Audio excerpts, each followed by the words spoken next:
Bonjour, c'est avec beaucoup de bonheur que je vous retrouve encore aujourd'hui cette semaine. J'espère que vous avez passé une très bonne semaine. En tout cas, le Seigneur m'a richement béni.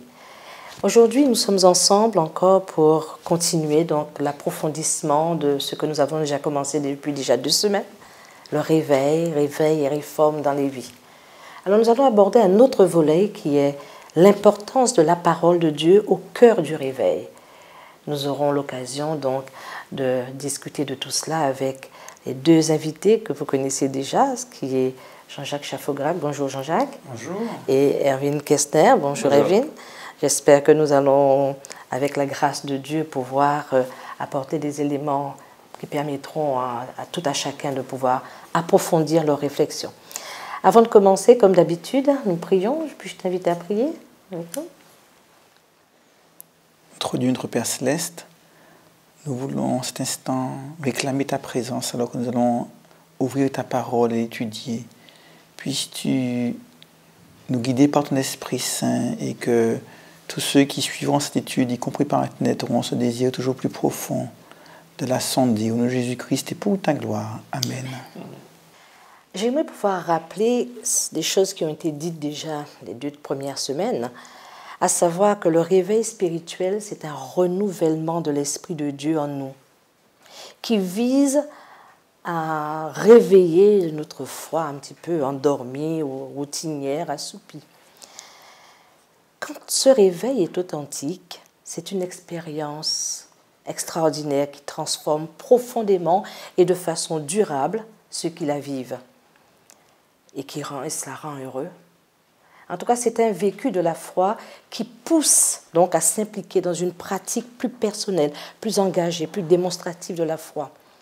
Je voudrais aussi rappeler qu'il y a eu des mouvements de réveil ici ou là dans le monde qui ont modifié très sensiblement le paysage social et religieux de plusieurs pays. En cela, je pense à l'impact qu'a eu en Amérique l'arrivée des immigrants, par exemple, anabaptistes ou piétistes allemands, des frères moraves tchèques ou des presbytériens écossais, des Irlandais, des huguenots français, des méthodistes, des baptistes anglais, qui vont impacter les colonies anglaises à l'époque et qui deviendra par la suite le grand pays que nous connaissons, l'Amérique, et qui vont faire émerger avec le temps de grands prédicateurs itinérants, parcourant donc tous les États américains et mobilisant donc des foules immenses avec leurs sermons énergiques en plein air.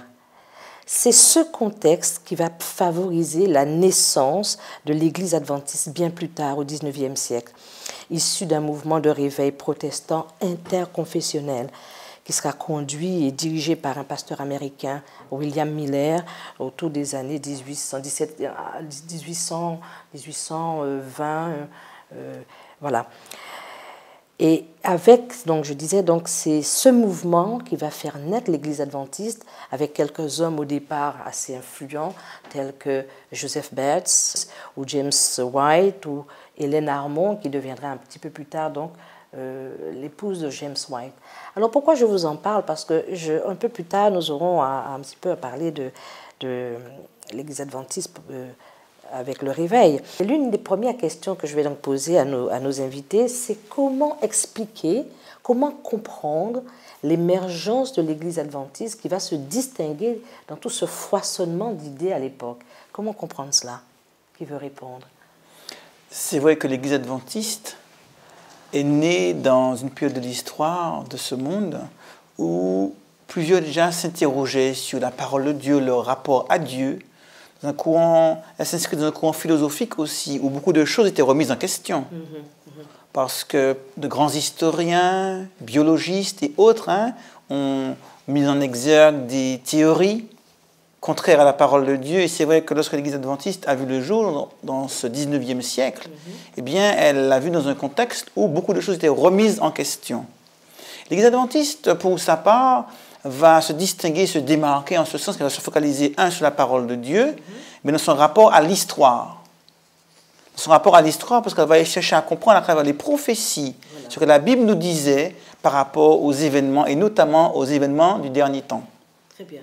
Et pas une étude pour elle-même, mais une étude dans le cadre d'un message plus global d'espoir, un message d'espérance. Le retour de Jésus. Du Christ, de Jésus. Alors effectivement, on a l'impression que la parole au sein donc de ce mouvement qui va se démarquer des autres va prendre une prépondérance particulière, n'est-ce pas, il me semble? Une chose qui différencie l'Église adventiste des autres églises, la façon dont elles se tiennent à la parole. Ça veut dire aucun enseignement qui n'est pas lié à la parole ne va pas être enseigné. Et je veux rappeler que c'était au début que les gens se sont pensés sur les doctrines. Donc le mouvement adventiste est parti de la prophétie, mais après, au moment où l'Église adventiste se forme, tout ce qu'ils font au début, c'est de se pencher sur les doctrines bibliques, de voir pourquoi, pendant le temps, la chrétienté n'a pas maintenu ces doctrines dans leur foi, dans la pratique. Et donc, de cette façon-là, l'Église adventiste va se former autour de la parole. Oui. Et effectivement, on voit avec le temps, hein, d'après ce qu'on sait de l'histoire de ce groupe d'hommes et de femmes qui sont à l'origine de l'Église adventiste, c'est qu'ils vont scruter de façon particulière non seulement les prophéties, mais la Bible en elle-même et faire la part des choses. Et la Bible va prendre une place prépondérante, vraiment centrale dans la démarche de la pensée adventiste. C'est vrai qu'on peut se poser la question des éléments qui vont orienter nos convictions, notre foi. Oui. Et certains se penchent sur l'expérience, sur la pratique, ou encore sur la tradition. Oui. Et en quelque part, il faut se donner des références. Et je crois que la référence, dès le départ, pour le mouvement adventiste, cela a été la Bible, la parole de Dieu, comme seule source de foi, de conviction, pour pouvoir y asseoir nos valeurs et nos convictions chrétiennes. Je suis bien contente que tu dises cela. Permettez-moi, j'ai envie de vous lire un extrait qui a été tiré donc, de la Adventist Review du 23 décembre 1982 et qui précise les croyances fondamentales qui a été votée par la Conférence générale des Adventistes du 7e jour en avril 80, si vous permettez que je vous le lise. En préambule, il dit « Les Adventistes du 7e jour acceptent la Bible comme leur seul credo ».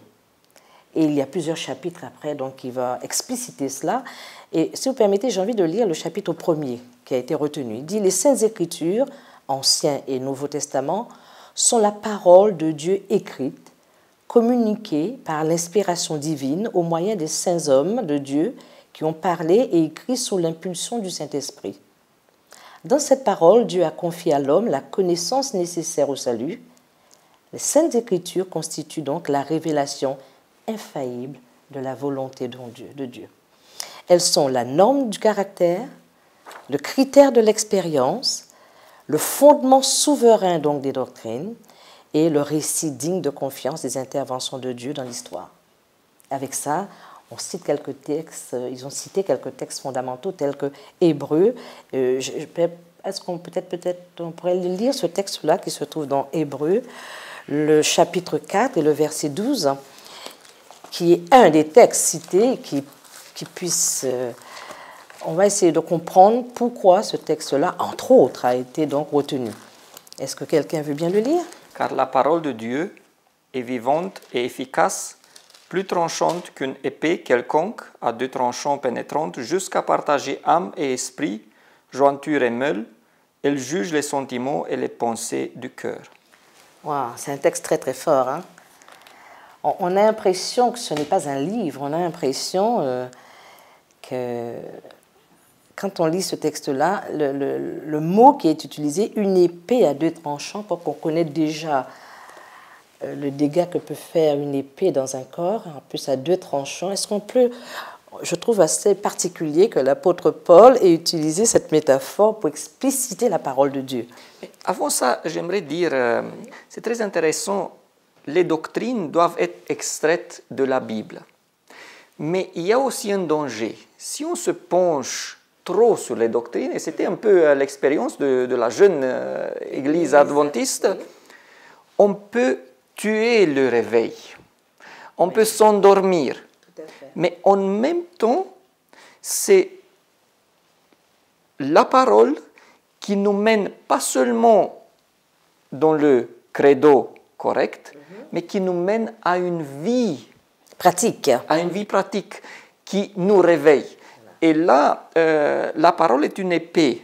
Oui. Mais en même temps, c'est écrit, elle est vivante. Voilà. Ça veut dire, comment comprendre cela? Ça veut dire, au moment où je consomme la parole, je vais être vivant aussi spirituellement parlant. C'est vrai que quelquefois on aurait souhaité avoir une Bible rédigée autrement. Certains auraient peut-être rêvé d'une Bible où l'on nous donne de manière méthodique les différentes doctrines, marches à suivre, seules des marches à suivre, des méthodologies, des résumés précis et concrets de ce qu'il faut croire. Et celui qui ouvre sa Bible et qui se met à la lire peut être décontenancé. Parce qu'on y trouve essentiellement des histoires d'hommes et de femmes. des histoires ratées aussi quelquefois, réussies, dans leur rencontre ou dans leur cheminement avec Dieu. Et si on voit que la Bible n'est pas là simplement pour assouvir notre besoin intellectuel de logique, de rigueur, de compréhension, mais davantage pour nous aider à rencontrer le Créateur, à rencontrer Dieu, à vivre une expérience particulière avec lui. Et c'est en ce sens qu'on parle d'un livre vivant, d'une parole vivante qui a de l'effet sur nous, parce qu'il s'agit ici de mettre l'homme en relation avec son Dieu. Et celui qui ouvre la Bible pour y découvrir Dieu découvrira davantage qu'une compréhension intellectuelle des choses, mais un Dieu qui s'exprime à travers l'histoire d'une relation avec un peuple, l'histoire d'une relation avec des hommes. Vous êtes d'accord qu'on ne peut pas comprendre ce texte-là si on exclut la puissance de l'esprit? D'accord. Parce que lorsqu'il est dit que ce texte est comme une épée qui pénètre jointure, et moi, on a l'impression qu'aucun espace du corps, à l'intérieur du corps, qui est généralement caché, hein, l'intérieur du corps n'est pas à la vue de tous, hein, l'intérieur du corps c'est un lieu fermé, et on a l'impression que la parole va chercher dans tous les coins cachés de notre existence pour nous dire quelque chose, pour nous parler par rapport à ce moment. Est-ce que c'est exact? Oui, et je veux préciser, ce n'est pas la parole qui nous parle, c'est Dieu qui nous parle. Et par la puissance de l'esprit. Je suis d'accord avec Jean-Jacques parce que, en effet, la vraie religion vient d'une vraie relation, une relation vivante avec Jésus-Christ par rapport à l'Esprit Saint. Voilà. Et la parole, c'est le canal de communication entre nous et Dieu, un des canaux de communication, parce qu'il y a aussi la prière. Mais au moment où Dieu utilise ces canaux, il faut que moi, je les utilise aussi. Donc, au moment où j'ouvre la parole et je le laisse agir sur moi, c'est le Saint-Esprit qui pourrait, si je le fais correctement, qui pourrait m'influencer. Et de là vient le réveil. Voilà, effectivement, c'est bien j'ai l'impression que là, on avance le mécanisme pour comprendre comment un réveil se met en place. C'est d'abord une adresse personnelle, n'est-ce pas, et individuelle. Et c'est l'ensemble des adresses personnelles, c'est-à-dire l'ensemble des personnes qui reçoivent donc cet enseignement, qui l'acceptent et qui profitent de cela pour de ce changement dans la vie pour exprimer leur foi différemment. Et je ne sais pas, je dis qu'ils profitent, je ne sais pas s'ils ont toujours le choix, quelquefois. On a l'impression qu'il y a quelquefois des moments pressants, hein, des choses pressantes qui sont à faire. Est-ce que je me trompe? C'est vrai que le réveil... Ils se sentent poussés.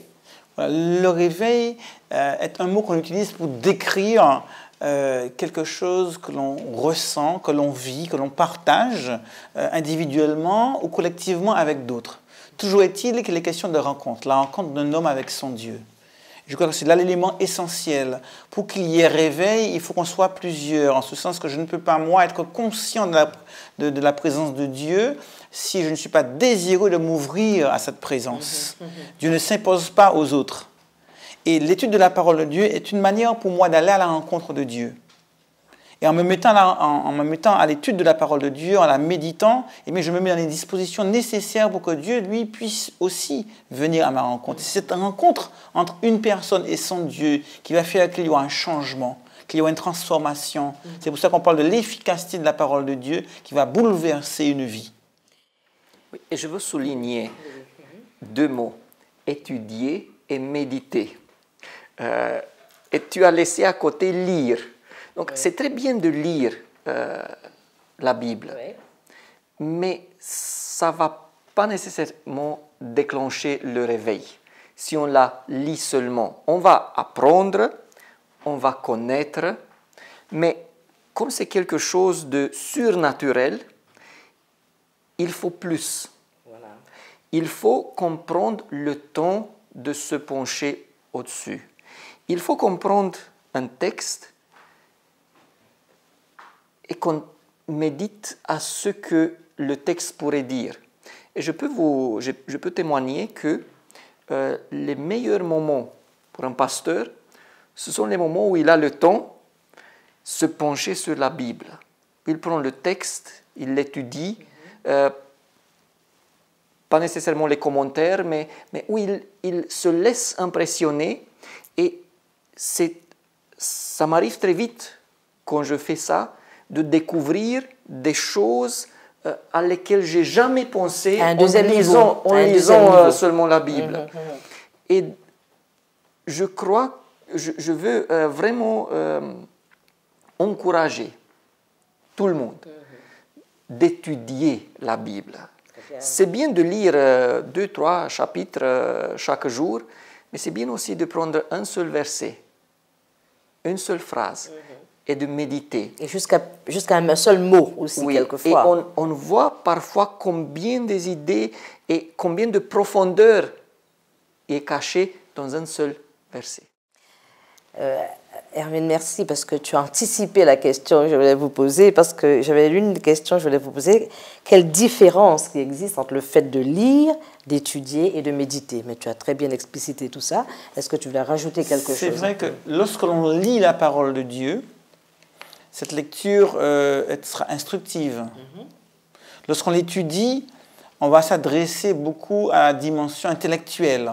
On va chercher à comprendre les liens qu'il y a entre tel passage et tel autre passage et voir chez un même auteur comment il utilise tel mot ou telle expression pour essayer de comprendre le contenu du message qu'il y a dans le texte que l'on veut étudier. Lorsqu'on en parle de méditer, j'ai le sentiment qu'on fait un pas de plus. Parce qu'on ne s'interpelle pas simplement sur le texte et puis cherchant à le comprendre et le vouloir dire de l'auteur, mais on veut essayer de se l'approprier. Voilà. Pour aller plus loin. Voilà. Pour se dire ce que ce texte veut me dire, en quoi il me parle, et en quoi il peut être aidant pour cheminer dans ma vie spirituelle. Et je crois que la méditation de la parole de Dieu, je pense que c'est une expérience que chaque chrétien doit vivre individuellement. Parce que c'est à ce moment-là qu'on se met à l'écoute de Dieu à travers sa parole. Je suis d'accord avec ça, oui. Et c'est là que l'épée intervient. Voilà. Parce que on se retrouve parfois comme chez un médecin qui te dit, j'espère que ça n'arrive pas, qui te dit, tu as quelque chose qu'on doit enlever, qu'on doit couper, qu'on doit sortir. Et au moment où je crois que chaque vrai réveil commence aussi avec les choses qu'on doit enlever. Et c'est la parole qui les découvre, qui te le montre, où Dieu te communique ce que ne va pas, ce que tu dois changer. Et qui communique ses propres pensées. Dieu nous communique ses pensées à travers, et c'est à travers la parole que j'apprends à connaître qui est Dieu. et ce qu'il souhaite de moi, ce qu'il veut de moi, ce qu'il attend de moi. Rappelez-vous ce jeune homme qui est venu vers Jésus, à lequel Jésus a dit immédiatement, « Vas-y, vends tout ce que tu as, puis suis-moi. » Oui. Mais c'était trop tranchant pour lui, c'était trop dur. Il n'était pas prêt. Il n'a pas voulu. Il n'a pas voulu enlever quelque chose. Et il n'a pas vécu le réveil. Oui, que Jésus justement était en train de provoquer auprès du peuple juif. Ça veut dire que le réveil n'est pas quelque chose qui nous est imposé, mais une démarche dans laquelle on accepte de rentrer. Il faut aussi reconnaître qu'à tous les temps, lorsqu'on examine l'Ancien Testament, à tous les temps, Dieu a toujours voulu réveiller son peuple, qui a tendance à s'endormir, mais c'est toujours pour l'emmener vers une action qui déborde en fait du groupe, une action qui rejaillit sur la société. C'est vrai que lorsque l'on prend conscience de ce que nous dit Christ, après avoir parlé à ses disciples, il leur a dit « allez ». Voilà. Il leur a demandé d'être des témoins. Et même lorsqu'on parle de l'action de l'Esprit de Dieu dans la vie du chrétien, Paul rappelle que l'Esprit est donné pour l'utilité commune. Voilà. Donc chaque action divine en moi eh bien, est dirigée aussi vers les autres, pour être au service des autres, pour impacter ceux qui m'entourent, de manière à pouvoir partager ce message, ce vécu, cette expérience avec ceux qui sont autour de moi. C'est la raison pour laquelle Jésus aime beaucoup la métaphore de la lumière. Vous êtes la lumière du monde. Voilà. La lumière de la bougie n'a pas pour objectif d'éclairer essentiellement la bougie. Voilà. La bougie n'a de sens que pour éclairer la pièce au sein de laquelle elle se trouve. Je suis très contente que tu prennes cet exemple-là, parce qu'effectivement, la bougie a néanmoins une lumière limitée. Plusieurs bougies ensemble donnent un rayonnement plus important. Et alors, quand la lumière est beaucoup plus grande, donc c'est pour cela qu'il y a eu des moments de réveil dans la société au XIXe siècle, même avant, déjà au XVIIIe siècle aussi, qui a débordé sur la société et qui a obligé la société à réfléchir sur la direction du monde, la direction qui est donnée. Et on voit que l'Amérique a été, entre autres, créée avec en son sein, au sein de sa constitution, des textes qui tiennent compte donc de la Bible. C'est vrai que quand on parle quelquefois des mouvements de réveil, des mouvements de réveil qui ont impacté la société, changé un pays, à tel point que les livres d'histoire vont retenir qu'il y a quelque chose qui s'est passé en quelque part à un moment donné. Mais il faut qu'on réalise que ça commence toujours par une personne, voilà, par une bougie. Voilà. Et si une bougie est allumée, celle-ci à son tour peut partager sa flamme pour allumer d'autres bougies. Voilà, ça, c'est très important. Et quelquefois, on se lamente sur le fait qu'il n'y ait pas ce grand mouvement généralisé d'emblée. Voilà, de réveil spirituel où tout le monde est ensemble. Et quelquefois, il faut que l'on accepte de se dire il y a une bougie là qui est allumée. Qu'il faut peut-être que ça commence par moi. Voilà, tout à fait par moi. Que je vive ce réveil à titre personnel. Et qu'ensuite, il appartiendra à Dieu de savoir comment les choses vont se propager. Mais si déjà, à mon niveau, je veux vivre ce réveil, tout à fait, je donne de la chance d'y arriver. J'aimerais aussi ajouter que si la Bible est un des canaux qui déclenche le réveil, la personne ou les personnes réveillées, ils doivent toujours s'en tenir à la Bible. Absolument. Pour être dans le cadre correct. Parce qu'il y a aussi un danger de se croire réveillé et maintenant la norme pour dire aux autres, mais la norme reste toujours la parole. Exactement, tout à fait. Quels sont les bienfaits personnels que l'on peut tirer en étudiant, en lisant la Bible? En tout cas, quelle que soit l'approche que l'on a, soit la lecture, la méditation, l'étude, on en tire des bienfaits. Et David en parle, il dit dans le psaume 119, le verset 50, est-ce que tu veux bien le lire, s'il te plaît? Il dit « C'est ma consolation dans mon malheur, car ta promesse me fait vivre. » Quels sont les commentaires qu'on pourrait faire sur ce texte, sur ce verset-là? La Bible nous offre beaucoup. elle nous montre le chemin, elle nous montre comment croire, mais au moment où on est dans la détresse. Et ce sont vraiment les psaumes qui sont conçus pour ça. Au moment où on est dans la détresse, la Bible peut nous offrir de la consolation. Elle peut nous aider à comprendre, à sortir de là. Et je peux dire que j'ai vécu ça. J'ai vécu ça. Et au moment où j'ai vécu la consolation de la Bible, je me suis dit, tiens, jusqu'à maintenant, je n'ai pas eu cette expérience. Mais maintenant, je peux dire, dans la détresse, Dieu est à côté de moi aussi. Voilà, dans ma souffrance. Oui.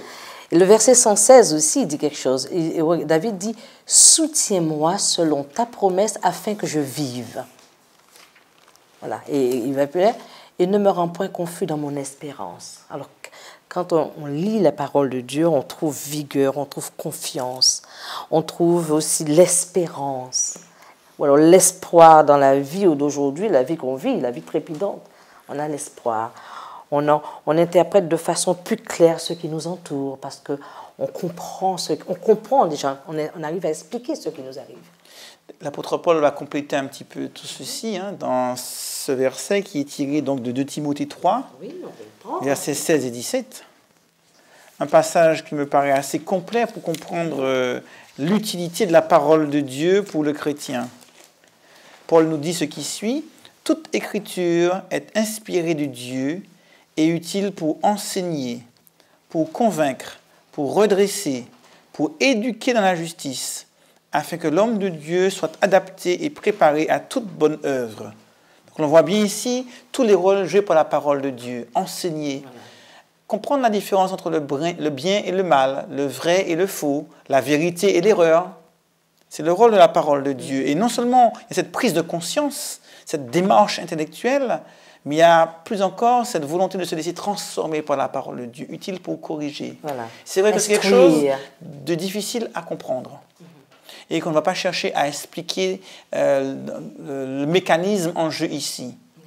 Mais toujours est-il que ceux qui se frottent à la parole de Dieu peuvent témoigner de cette transformation qui a lieu dans leur existence, dans leur vie. La parole de Dieu est utile pour enseigner, pour transformer, pour convaincre. On devient des hommes de conviction. Tout à fait.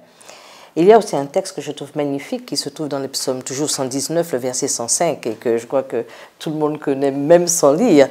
Ta parole est une lampe à mes pieds, une lampe, voilà, et une lumière sur mon sentier. Ce que cela signifie quoi en réalité? C'est-à-dire que ta parole m'éclaire et me permet de discerner mes choix, de prendre des décisions les bonnes, les meilleures, qui soient pour moi et pour la gloire de Dieu surtout. Il n'y a pas que là, dans ce domaine-là, il y a aussi dans le domaine pour ceux qui m'entourent, de prendre les bonnes décisions pour les gens qui m'entourent, pour mes enfants, pour ma famille et pour les responsabilités que l'on me donne. C'est en cela que la parole de Dieu joue un rôle important. Je suis très contente que nous ayons pu échanger, mais je voulais juste vous poser une petite question. Est-ce qu'il y a eu des réveils dans l'Église adventiste en fait? Est-ce que nous connaissons ou alors l'Église adventiste elle-même est peut-être considérée comme un mouvement de réveil? Comment aujourd'hui peut-on considérer l'Église adventiste dans le cadre du sujet C'est vrai que l'Église adventiste, en tant qu'Église, a une mission qui a été confiée par Dieu, à savoir propager cette lumière. Maintenant, elle est née dans un environnement où des hommes et des femmes se sont mis ensemble pour étudier, pour méditer. Et c'est vrai qu'en Amérique, dans ce milieu du XXe siècle, du XIXe siècle, pardon, il y a eu véritablement une effervescence. Il y a ce message, et l'on peut dire que cette Église est née de cette volonté d'étudier, d'approfondir, de se laisser transformer par la parole de Dieu. Maintenant, il nous appartient aujourd'hui de maintenir cette flamme. Hein, c'est là le plus grand défi. Voilà, de maintenir, de la provoquer, voilà, et de montrer peut-être au Seigneur que ça y est, on aimerait continuer dans cette dynamique de mouvement. Hein. J'aimerais encourager tout le monde à se pencher sur la Bible. Oui. Ça n'aidera pas si on se met seulement autour d'elle, si on parle mais sans se pencher sur elle. Il faut qu'on prenne ce temps, parce que c'est un temps gagné. Il faut qu'on prenne le temps de lire, d'étudier, de méditer chaque jour. Je répète, chaque jour. En tout cas, ça n'aide pas si on le fait une fois par semaine, voilà, 2-3 heures. Occasionnellement, mais voilà. Il faut chaque jour se pencher sur la Bible. Même si on ne reste que 15 minutes, 20 minutes, il nous faut ces 20 minutes. Ce contact direct avec la parole de Dieu ou l'esprit pendant lequel l'esprit fait son travail dans les jointures, dans les moelles. On pourrait considérer cette parole comme une parole de fin, si vous voulez bien. J'espère que nous avons apporté quelques éléments pour vous montrer l'importance de la parole de Dieu au cœur donc de ce mouvement de réveil. Je vous souhaite une bonne semaine et peut-être nous nous retrouvons la semaine prochaine. Au revoir et merci à vous.